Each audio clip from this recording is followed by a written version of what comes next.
Welcome to the Passive Buildings of Turkey session. And first passive building in Turkey came out in 2019. And in Turkey, we have two certified buildings in Turkey. Both of them are in Gaziantep. And as a citizen of Gaziantep, I would invite all of you over. So Antep is not just famous with its gastronomy, but in many innovative areas. In this first session, we will be joined by Tuğba, Salman, Gürcan, who's the member of executive board for SEPEV, and Mr. Muhyettin Sirer. He is from the UNDP Turkey country office. After listening to the presentations of the speakers, we'll have a Q&A session, and please ask your questions in the chat box. After all the presentations are over, I will convey your messages to the speakers, and you'll also see the LinkedIn accounts on the website of the Zero Build Forum, and you can ask them questions. I'd like to start the first session with Ms. Gürcan. She's an environment designer, and she's the first certified passive house designer, and she has a master's degree on sustainability, and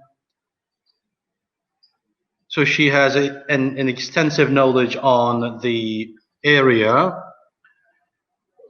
So she is working on she's a member of the executive board for Zero Energy and Passive House Association, and she's completed the first certified passive house buildings in Turkey, municipality, and a training house and a school was designed by her. In 2019. She has moved into United States, Maine, and she's a pioneering figure on the field. The mic is yours, Ms. Gürcan.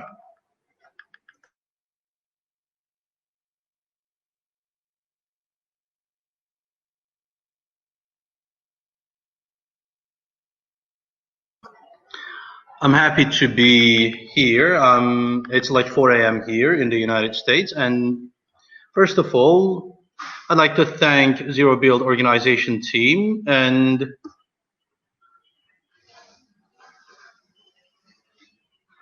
we have members of board from SEPEV, starting from Ms. Seda. The organization is so successful so far. A lot of effort was put into it, obviously.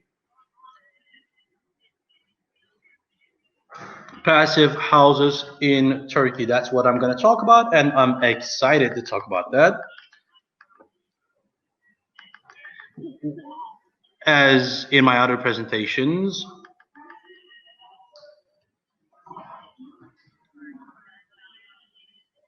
I think I couldn't share my screen.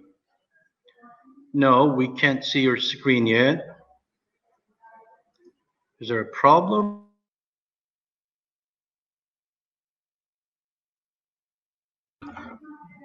The presentation is open in the background, right? It is. Now we see your presentation.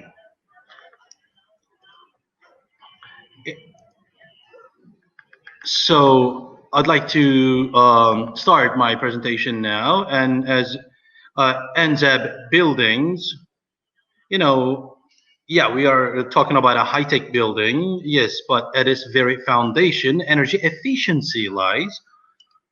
And when we look at it in our history, in our historical building in Anatolia, it actually exists. So those buildings were built with a similar mindset. Of course, there was this know-how. You know, when you look at the works of Sinan, the architect,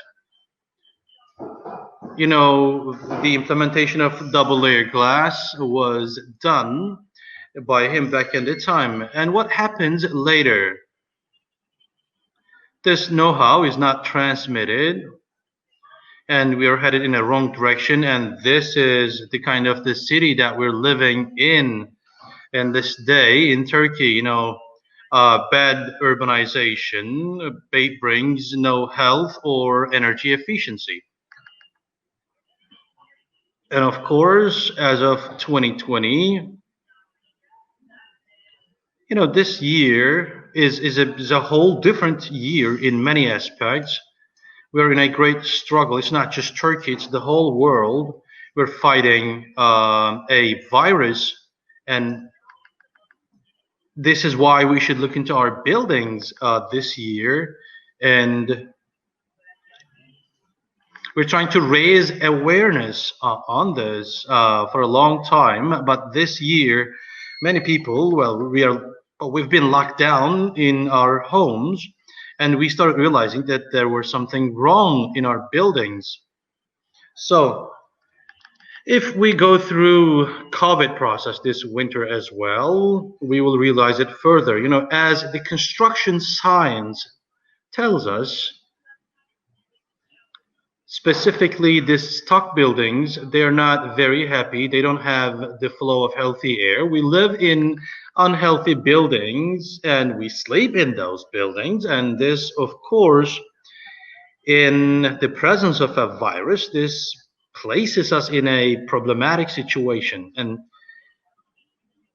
this is a problem, and it cannot be solved or resolved with a level of knowledge equal to the one that creates the problem. So we need a revolution there, and passive houses are a material of this revolution, as I see it, because it is a healthy building, healthy structure.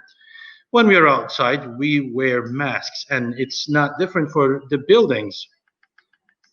Okay, let alone the health dimension, let's focus on the energy. We want to aim for zero energy.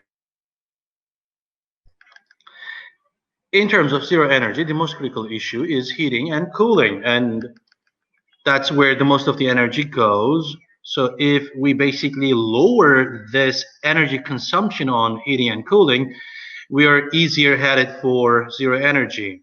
So heating and cooling is about the shell of the building.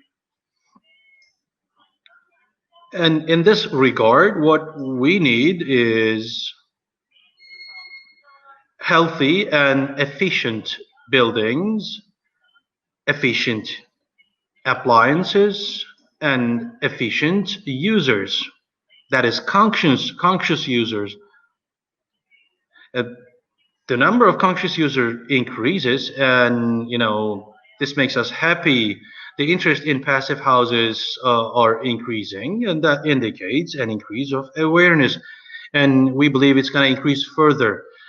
And alongside that, there's a misunderstanding. And when we founded SEPEV in 2012, we were basically covered with this misunderstanding. This green building, I like it very much. I like the color of green myself, but we need good engineering and good architecture. And this goes through educations at universities, that we need architects and engineers that focuses on sustainability in design. And this is what we focused as SEPEV family. We're talking about passive house standards, and that is the easiest and fastest standard that would take us to energy efficiency. Before starting with passive house projects in Turkey, let's talk about these standards first. Here, the basic principle is that, in a simple way, is isolation. It's basically the shell of the building, it's basically like a coat that you're wearing. We prepare ourselves for winter conditions, and isolation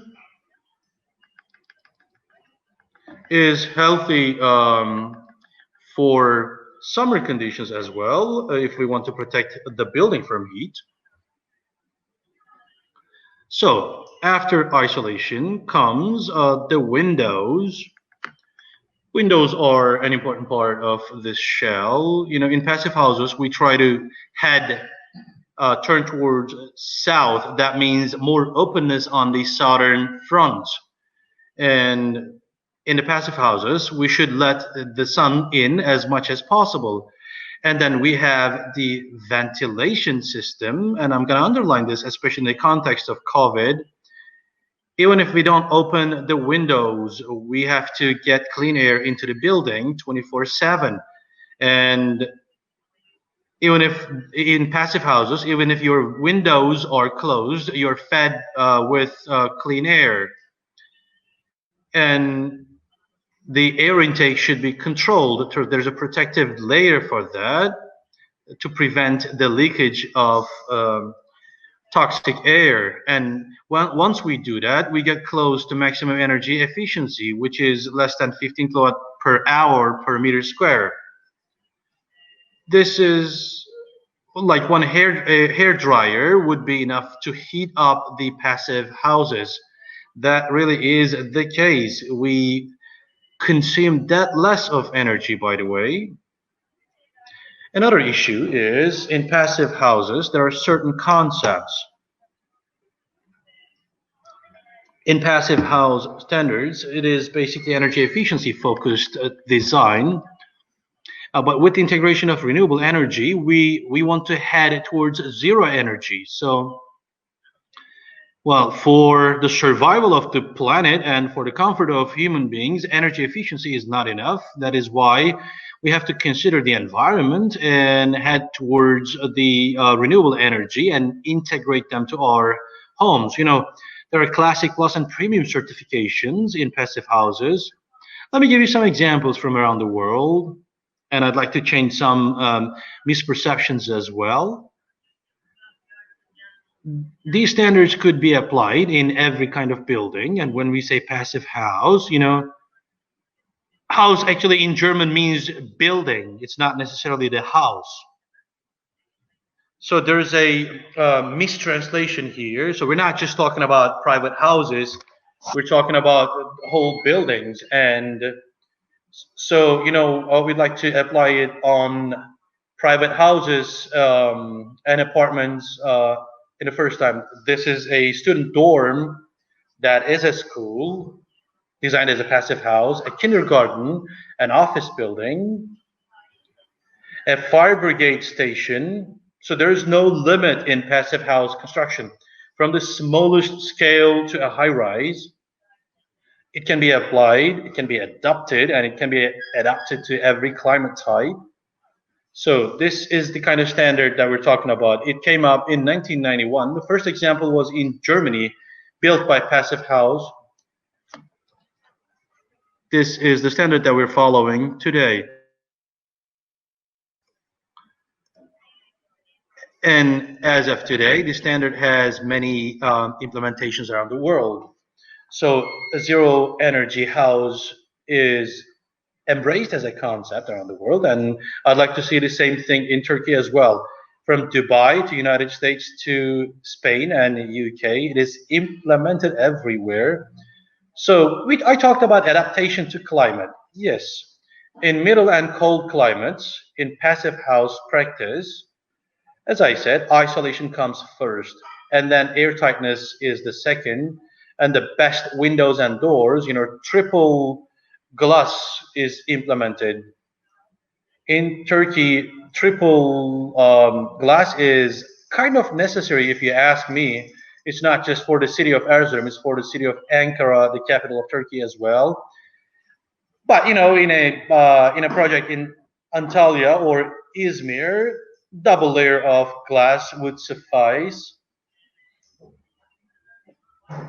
A sunlight intake is another one, and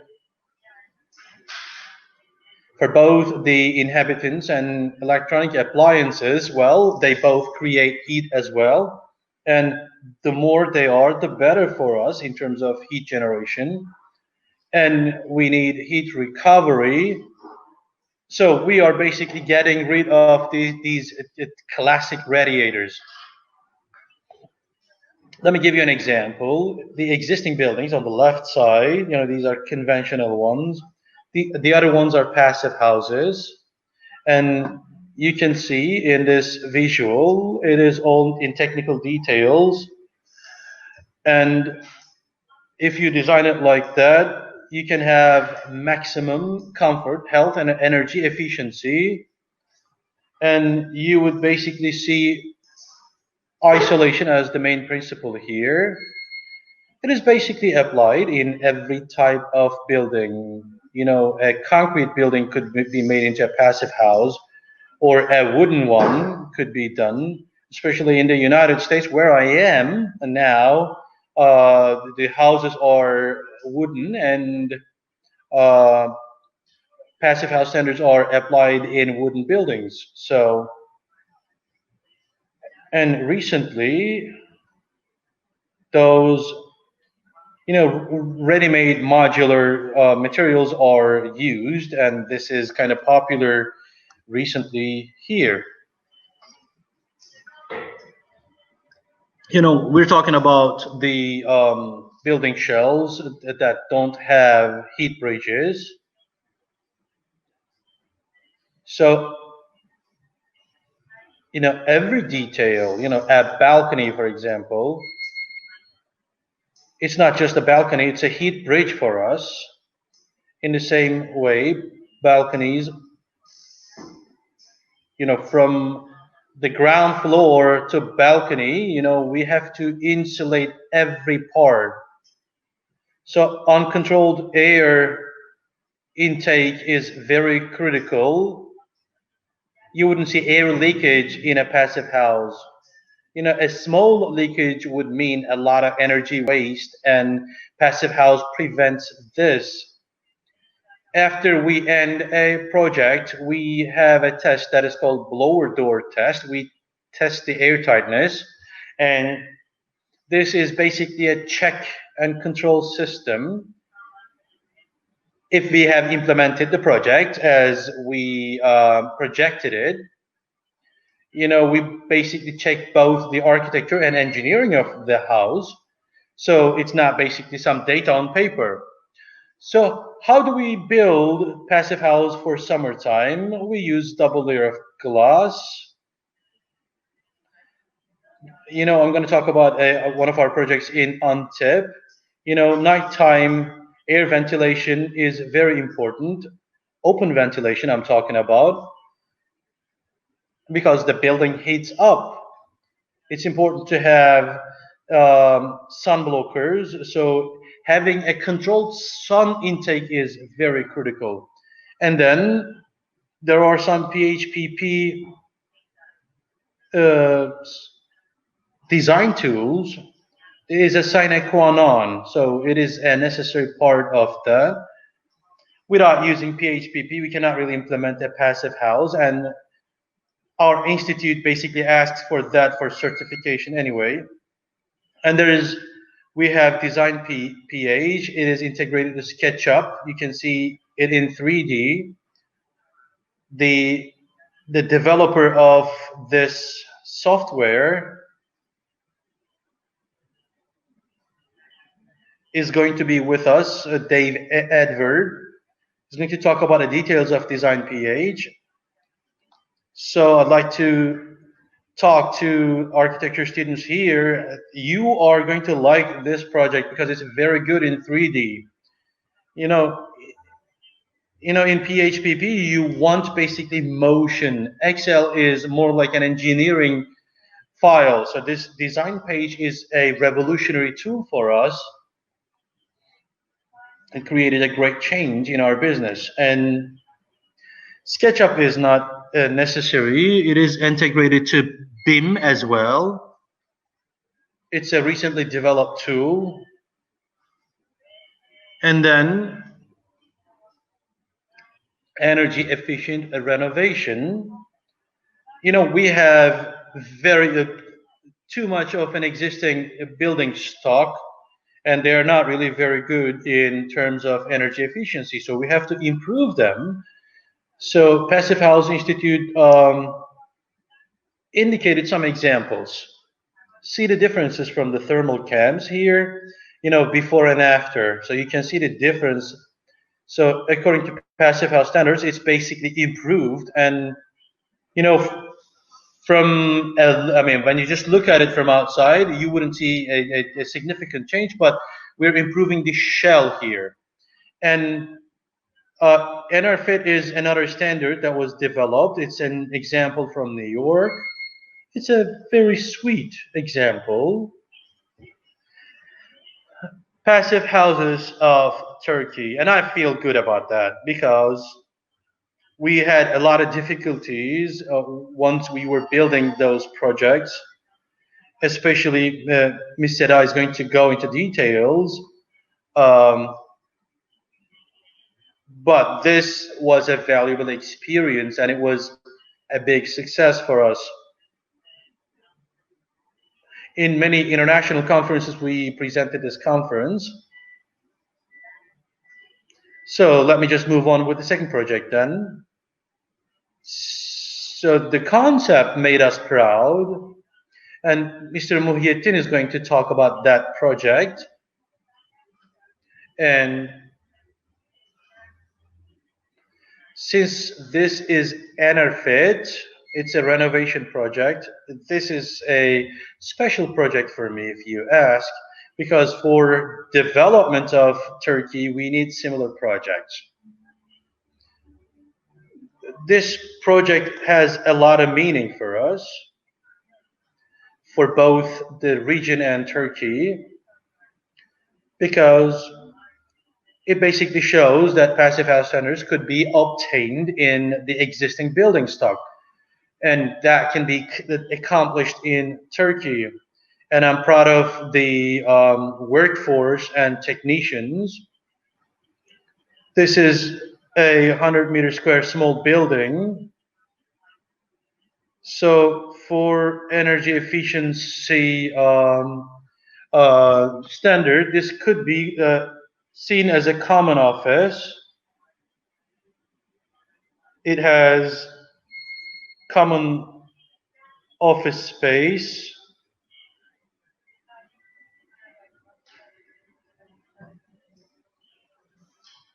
And you can see it as an incubation project. You know, devil is in details, and this is where we have the problems in details. So it's devoid of heat bridges. It has a lot of insulation, and triple glass is used here. It has broad glasses in the west and south fronts. And you can see the components of this renovation. It has a triple glass PHI certified PVC windows and mechanical ventilation. And we have heat pump, and we have PV panels of 6 kilowatts. It is a small scale, but it is a good example. Air tightness is very important, and insulation and isolation is very important. And you know, we basically tore this building apart and recreated. I can tell that much. And we strengthened it, and UNDP was the Sanish construction company, and UNDP were the partners to this project, and we saw how systematic UNDP worked.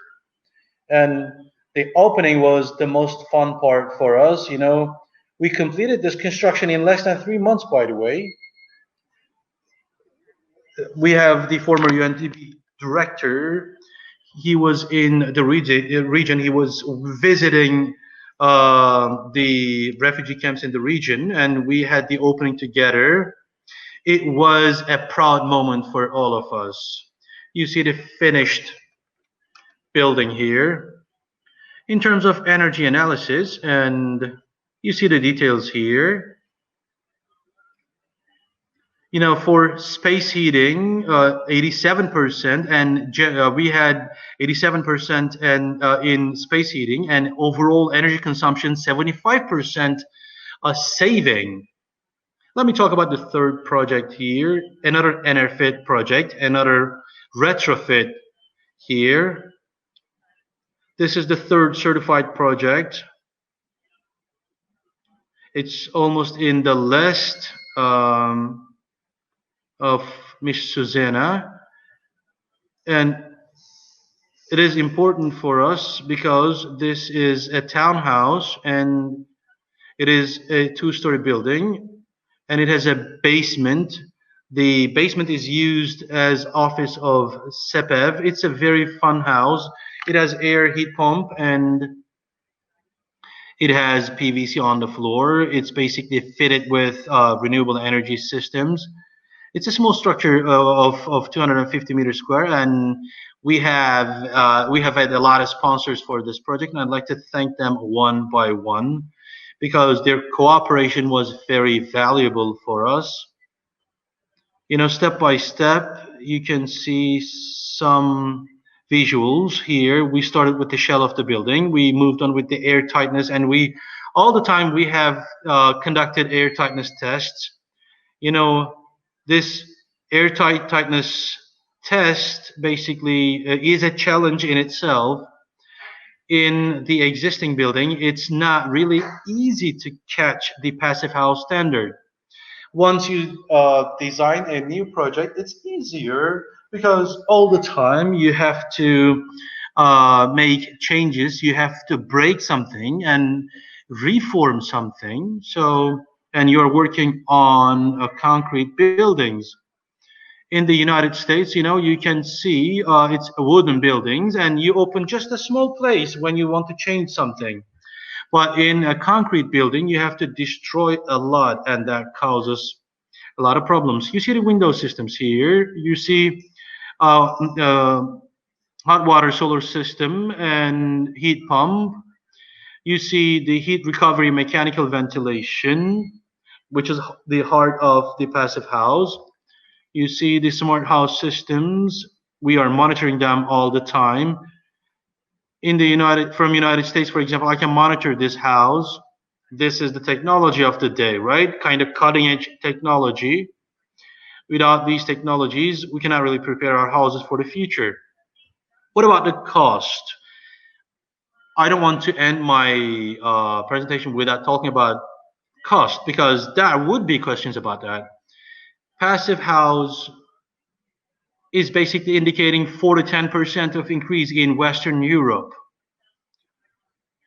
You know, I'm talking about the increase in the cost. It is lower to 1 or 2% in these places in Western Europe. But in Turkey, the cost increase is still very significant, especially in the devaluation of Turkish lira. It is 20 to 40% cost increase. The only way out for this is preferring the domestically made products, and using domestic products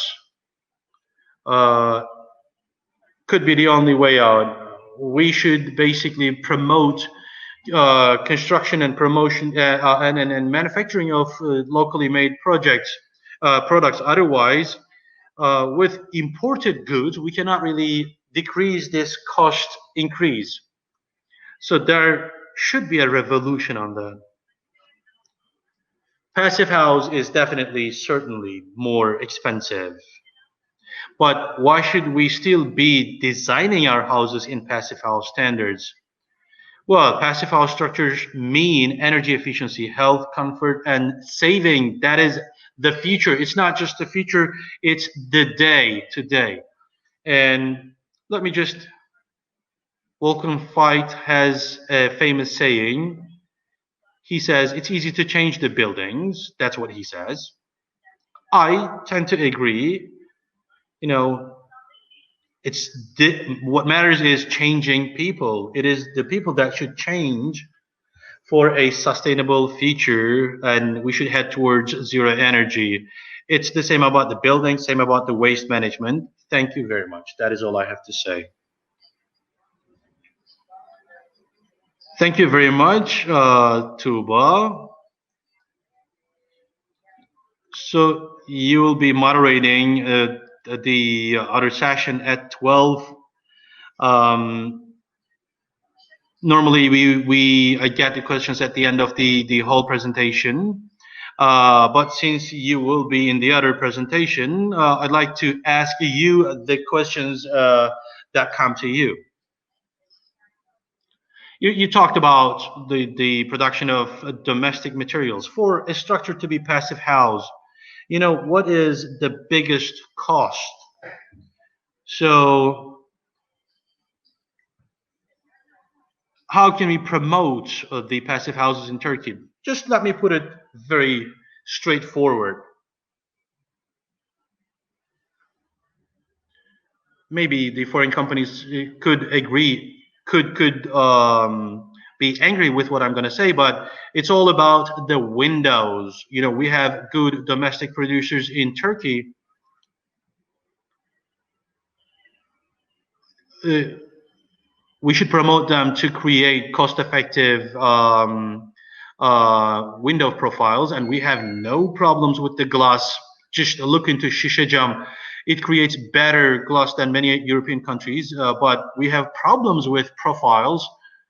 And another issue is the mechanical systems. You know, they are all European origin all the way, and it basically brings more cost.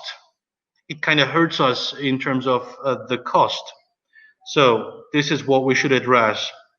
In terms of isolation, Turkey is at a good point, but as we experienced in Gaziantep project, about the windows, you know, locally made, the local producers basically said that they could produce the things that we wanted. You know, it's not necessary to have a certified Windows system, but the window should have a lower than 7 U value. So the window should at least pass these tests. And we asked for a report and they failed to provide. So it's a matter of supply and demand. So people want to live in passive houses, not just like residences, but the workplace and schools. Well, as the demand increases in those buildings, the manufacturer maybe would not shy away from the certification cost. For a manufacturer in Turkey, if we can produce in this standard, you know, selling those products in into Europe and US is not really difficult. You know, in Maine, we are using windows that come from Europe, and that European origin company has produced the goods in its factory in Turkey. But Turkey is not written anywhere because the company is the European company. So in this market in New England, they have a good sale, and to produce the brand that the product of that brand, you know, with the same amount of effort, maybe we can have a domestic brand, and that could be solving in New England as well.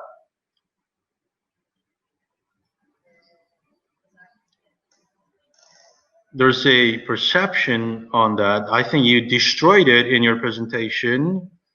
You know, for the last 2 days, we talked about passive houses, and as much as I could, I followed all of them, both international and Turkish sessions. You know, passive houses are not really exclusive to Northern European countries or climate zone. It could be done in different climate zones. So I think we are beyond that point now. Passive houses, they're not really exclusive to residences. They could be a factory. We saw in the presentation of Susan, in a factory building, in a supermarket, in a fire brigade building, in every different type of structure, construction, passive house standards could be implemented. Thank you very much for your presentation. I know that you might have to leave because you're going to be moderating another session in 24 minutes. So I'd like to talk about our project in Gaziantep right now.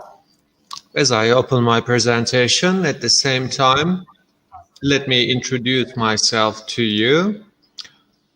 I believe everyone knows me already.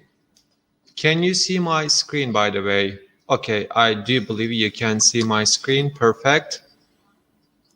My name is Seda Müftüoğlu Güleç. I am a certified passive house designer, and as of 2007, I worked on the green building criteria. This is my field of interest. It was an elective course in the university, and then I did my master's degree in this field. As of 2010, I worked for Ecological City Design Coordinator for Gaziantep Metropolitan Municipality, and I am still the coordinator of ecological buildings, eco houses. Let me briefly speak about our project. As you know, Gaziantep is a really important industrial city for Turkey, and the population growth is quite high thanks to the immigration coming from Syria. So the city grew quite fast, and as the metropolitan municipality, we wanted that growth to be sustainable and in line with sustainable growth criteria. As I mentioned at the beginning of my speech, first of all, we have to understand the current situation in this city. What is the amount of energy that we are consuming, and what is the amount of carbon dioxide emission that we are producing?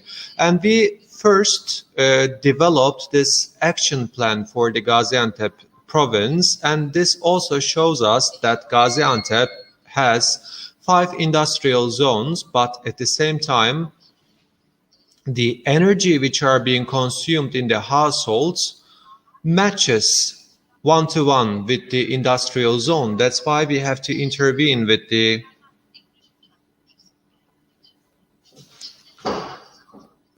industrial zone. And let me show you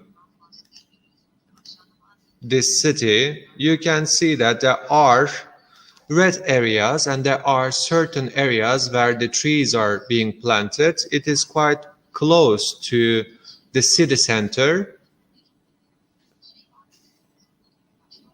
Well, as you can see, there is a high level of urbanization, but there is an empty area in the province, and after that interval you can see again lots of households. So this area seems to be quite virgin, and this area is for the secondary households. So since there are not an intensive settlements in here, people spend their times 7 days and 24 hours, and we of course try to prevent it. And that's why for this empty region, we took many decisions. You can see the area. For example, especially in this area where there are trees, we protected the agricultural soil, and we try to decrease the intensity, and we constructed our houses on a higher latitude so that nobody will prevent the wind flow or sunlight of anyone. In the international session, Gülümser Özpınar actually gave a will give detailed information about this ecological project. So every functions, from the metropolitan municipality service areas to the recreationary areas, households, the city square where the socialization takes place, we designed everything.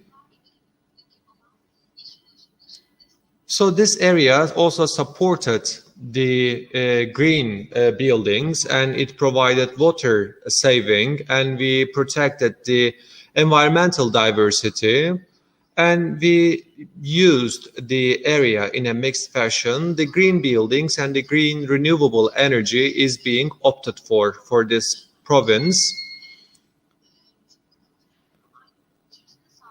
So we try to provide every function that a city can provide in this limited area. And we actually went to many places all around the world and presented this project. And we received a phone call. All of a sudden, somebody actually called me in my office. He was speaking in English, and they said that we are a French company and we have seen your project from your website. And in order to carry out a water and energy feasibility study, there was a call from French foreign economy, actually ministry, and our project has been accepted by the ministry, and we would like to present you a project, and we would like to come to your project and do certain drillings, and we consulted them for 1 year, and we had a chance to actually cooperate with many experts in the fields of water, energy, and geothermal energy. They actually prepared a remarkable feasibility study. It was a really important project, a very surprising project for us, by the way. And again, in the same year, in 2014, I am sure, together with ISOFER, which you heard already, we actually organized a student competition project.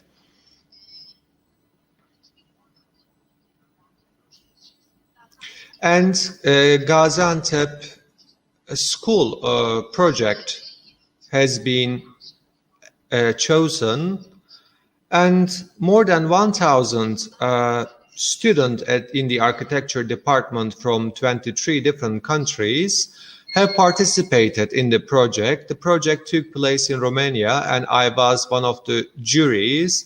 And, you know, the architecture students from all around the world came to Gaziantep. They visited different houses and they did their analysis, and they actually analyzed where the sunlight is coming from, where the wind breeze is coming from and flowing. So in terms of the reputation of Gaziantep and awareness for the city, this project was really important. We realized this project, but when we say ecology, everybody thinks about like a space area. They have no idea about the criteria, because we are expecting them to construct an eco house, because if they are constructing an eco house, then we will give them, we will promote it and we will support it financially as well. But many people didn't know about the criteria for eco house. As of 2012, July, we initiated this project, and 370 square meters of an area has been used, and on an area of 150 square meters, we constructed the conference area, the foyer, and the exhibition area, and the rest of 150 square meters of an area has been allocated for the conference venue. And I will speak very assertively. This is the most green building of Turkey, and I will present you the test results. So I will confirm my assertion. As the Gaziantep Metropolitan Municipality, of course, we have to certify this building. Okay, we constructed a green building, but we have to promote it in the worldwide scale. And this building has been certified by Passive House Institute of Germany. And we also have LEED Platinum certificate, and we actually received 86 points. Ms. Seda, I also would like to make a comment. And we also received very positive comments. Gaziantep Eco House is one of the few buildings who has these two certificates. So on a global scale, it is a huge success. It's not a success story only on the Turkish scale. In the previous Passive House International Conference, we also made a presentation. And what kind of a benefit we take out of LEED Platinum certificate? We collected 86 points, as I told you. The extra costs that we have to undertake lead us to a totally different position, and we received higher points. As I mentioned, we collected 86 points, and we have the second highest points for this building. But I can define our project as the living highest score project. It is the most eco-friendly building in Turkey. Why? In 2015, the consumption was higher than the generation, but in terms of the commissioning of the systems, we couldn't generate more than we consume. But after 2016, as it can also strike your attention, on an average, we generated 30,000 kilowatts per hour of production, and we consumed only 20,000 kilowatts of energy. So we produced more than we need. As a result, we actually obtained extra energy being generated.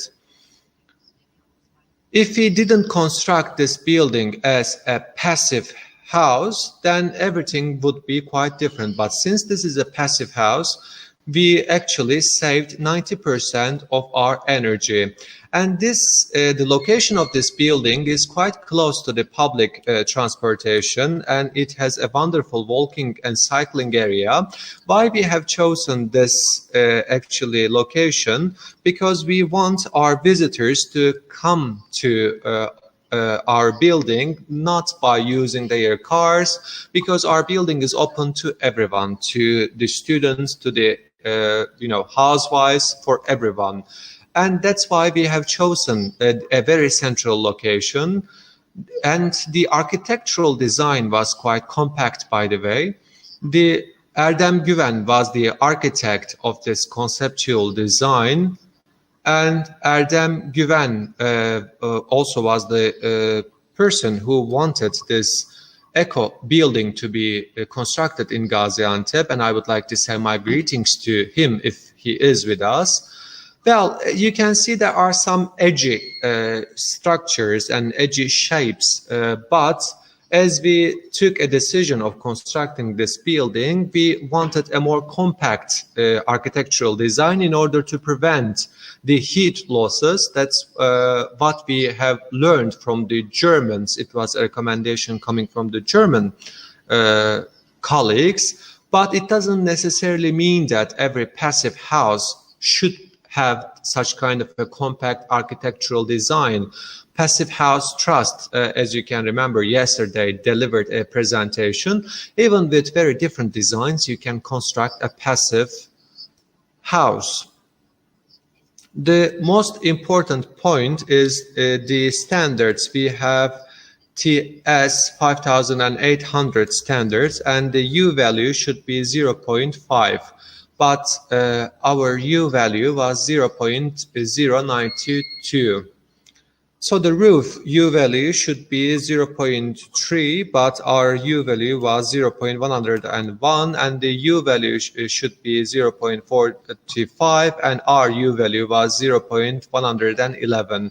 For the windows, the U value should be 2.4, but our U value for our windows was 0.64. So when I said 100% of energy savings, these figures and statistics are the proof of it. As the previous speaker stated, the U value on the roof, I mean the outer shell should be below 0.15. We have chosen triple glazed windows, and the U value should have been below 0.8, and our U value was defined to be 0.64. I'm sure you have already seen it, but our windows were quite different from the conventional windows, because especially the woodworking of our windows had insulation characteristics. Well, we have lost a lot of time due to the windows, because our windows have been imported from Germany, and producing them inside of Turkey elongated the time frame for the completion of our project. And we also implemented air tightness bands, especially in the joints of windows, and we did a cross check. Okay, we designed accordingly, but we also checked whether the whole house has been constructed in accordance with the passive house criteria. The team who conducted the blower door test came from Germany. I mean, they had unfortunate events. They lost their, devices, in the airports, but they said that this is a Turkish style passive house, and they said that they will come to Turkey, many times, and they were chit-chatting. Next time we will eat this meal from the Turkish cuisine. So it was a funny conversation back then. And as the Turkish hospitality commends, we said that, our doors will be welcome to you all the time. But of course, we didn't lose time, and we would like to succeed the test.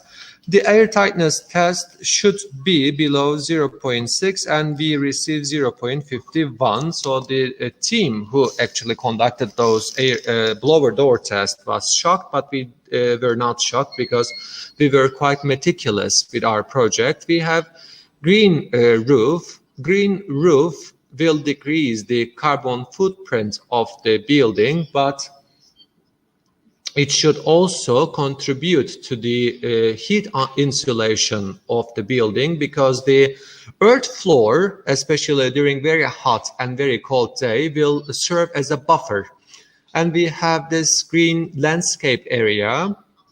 And when I say landscape, it is comprised of plants which will not require high level of maintenance. As a result of this green landscape area, we decreased the water use, and 7 days and 24 hours our landscape and our garden was well maintained, and our architectural design supports the natural lightening. As you can see, this is the southern orientation of the building, and there is a very broad opening comprised of windows. And thanks to this facade of the building, and thanks to the natural lighting, we decreased the energy consumption. But it might have presented a certain handicap, especially during the winter time. The heating demand of the building might have increased, but you can see there are trees which are providing the natural shading effect. It also decreased the heating demand during the winter time, and we have run heating simulations beforehand. If we didn't have those trees, then we will definitely construct the shadings. We have rainfall storage systems and grey water treatment facility. We are sending those wastewater to the toilet reservoirs, and the rainfall storage system enables us to irrigate the garden. And we also have the heat recovery ventilation, mechanical ventilation system. You can see on the front side of the building, we on an area of 400 square meters width, we are making use of the underground air much more effectively, and thanks to the buffer effect, we are absorbing the outdoor air and sending it to our ventilation, mechanical ventilation, and thanks to the system, we are saving 85% from the fresh air feed.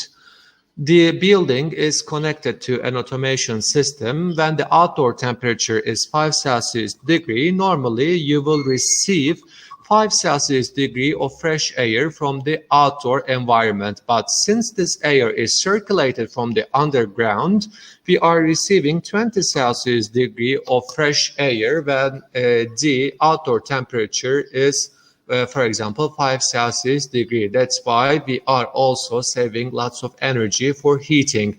And the same scenario is also valid for the summertime. When the outdoor temperature is 40 Celsius degree, for example, based on the automation feed, the fresh air is fed to the indoor area by 25 Celsius degree. We have water-based heat pump, and we, thanks to this system, we are providing the air conditioning to the indoor area, and it is integrated to the underground system.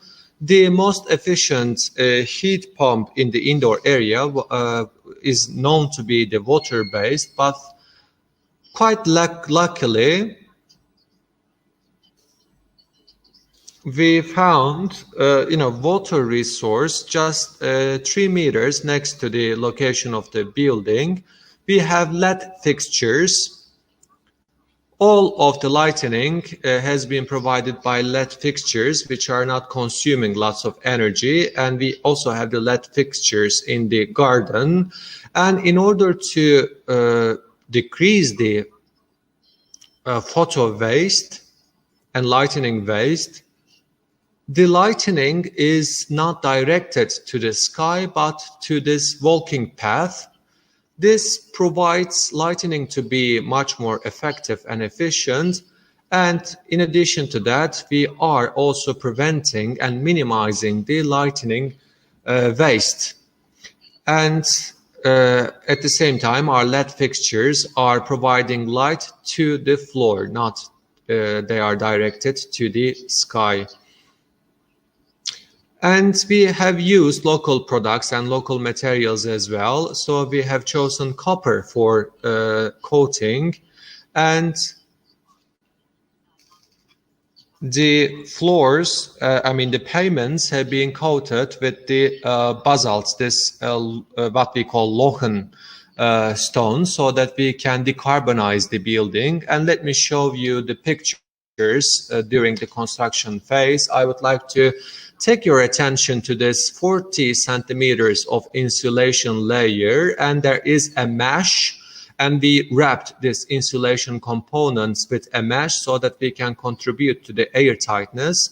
Our construction has finished, and we have placed our photovoltaic panels.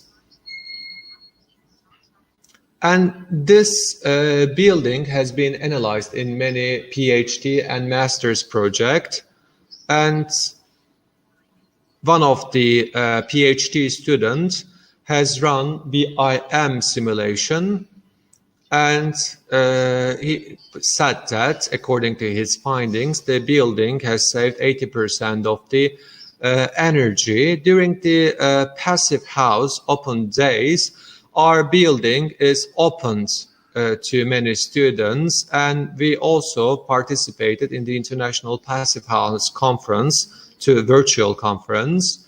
Of course, Gaziantep Ecological building is used in many international conferences, by the way.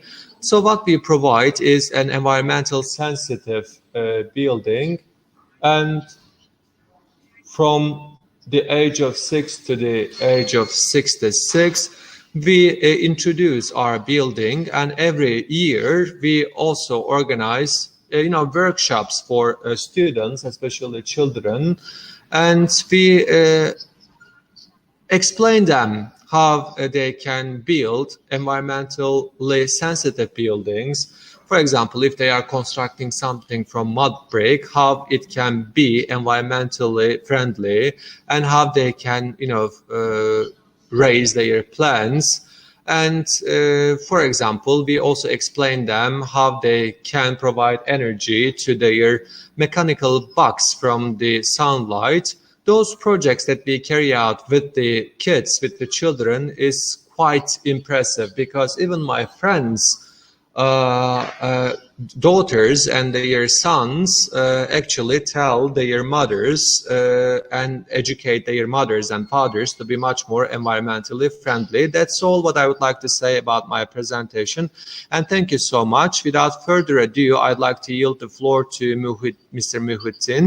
Mr. Muhyettin, maybe it's a coincidence, but you were the coordinator of a passive house, which is funded and supported by UNDP.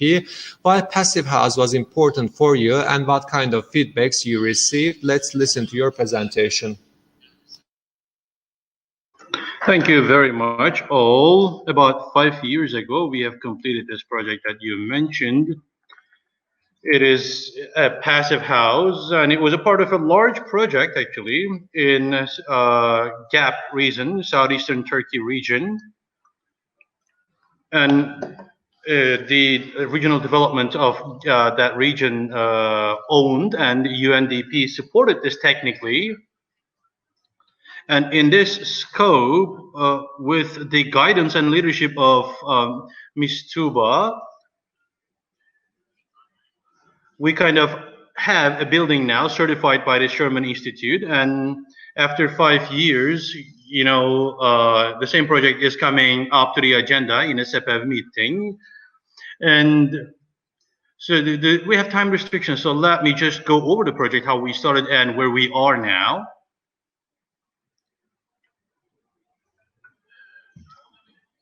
Let me just start with this.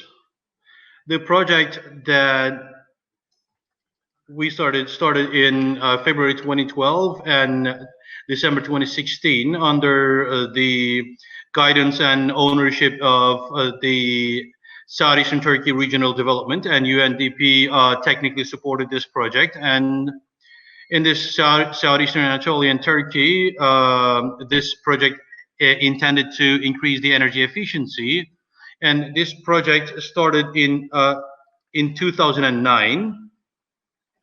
It took 9 years for this project to complete, and as between 2012 and 2016, in 4 years, it had pilot implementations, and this is where we did many of our work.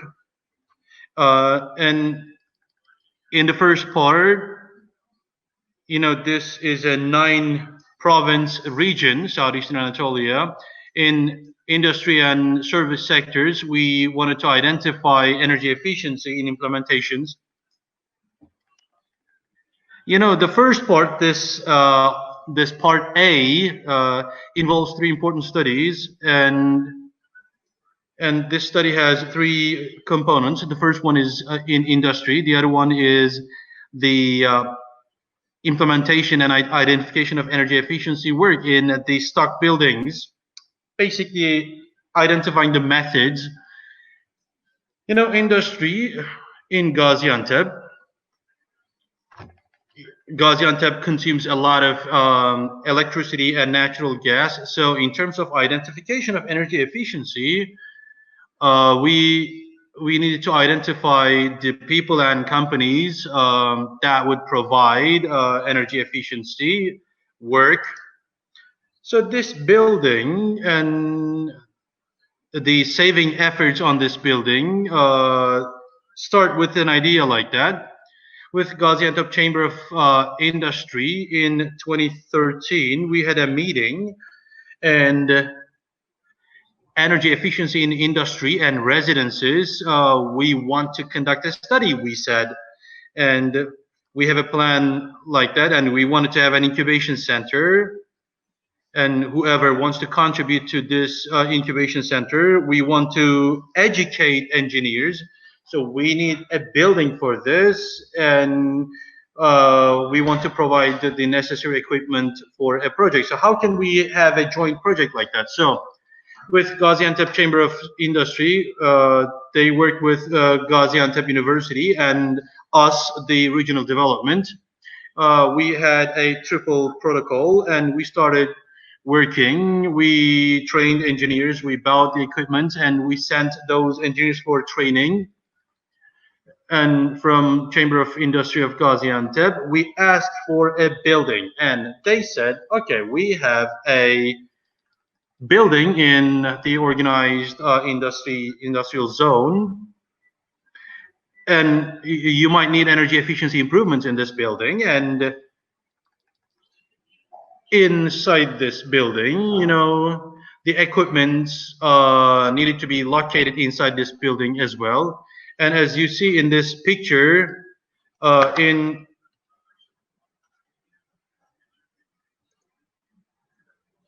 we said, okay, we will do our second implementation in this building. And you see this old photos of the building, and I think it was an old bank building. Mr. Muhyettin, I'm sorry, I can hear you, but did you share your screen? I thought we were just having a conversation. Yeah, can you please share your screen? You can start over if you want, or you can start sharing your screen. Let me just reopen my presentation. Yeah, you told the story without presentation quite all right. Yeah.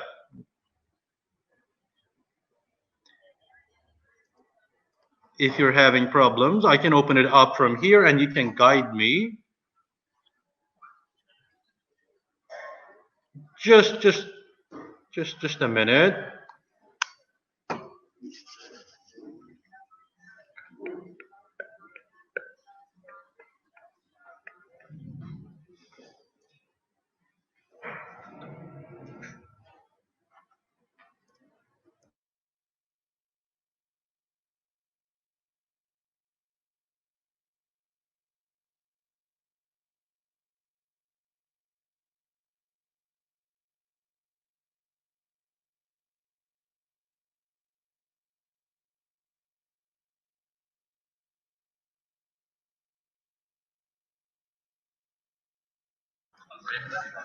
Let's start with slide number 9. Okay, you guide me, please. Thank you, thank you. In this building, this was basically granted by Gaziantep Chamber of Industry. It was used by a bank, an old one-level building, and Gaziantep Chamber of Industry, with a joint protocol, the chamber said that we could turn it into an incubation center, and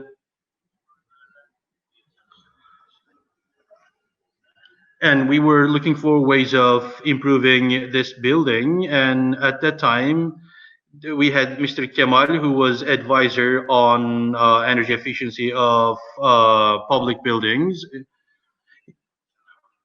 We invited him over, and he said we could basically improve this building very well, and we can even certify it. We can turn it into a passive house, and we have an expert working on this. And you know, he basically guided us to Miss Tuğba and Miss Seda. We basically started working together. We visited the region, and we basically started looking for ways to make it into a passive house. That is, if we had the necessary budget. So in the category of a renovated building, we certify. That was what we were looking for. And then we basically embraced the idea.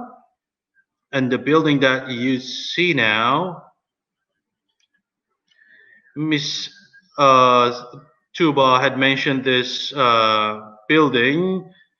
We had conducted certain tests, and in terms of airtightness, the building was in a very bad shape. In terms of heat protection and airtightness, the building was in very bad shape. And after a long period of renovation and retrofitting,